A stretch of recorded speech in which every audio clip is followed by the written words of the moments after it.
একটা বোতামে চাপ দিলেই সব শেষ হয়ে যেত, কিন্তু শেষ মুহূর্তে তার মনে হলো হয়তো কোথাও একটা আশার আলো এখনও জ্বলছে।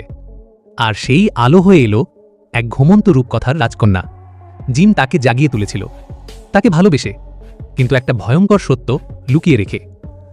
তারা একসাথে সময় কাটাতে লাগলো, হাসি, গান, তারার নিচে প্রেম, যেন সব ভুলে যেতে চাইছে জিম।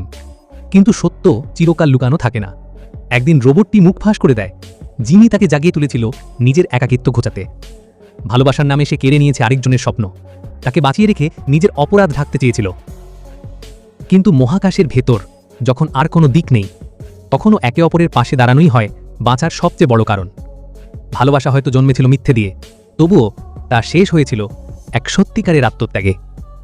তারা জানত না বাকি জীবনটা কিভাবে কেটে যাবে, কিন্তু জানত একে অপরের পাশে থাকলেই তাদের মহাশূন্য আর শূন্য থাকবে না।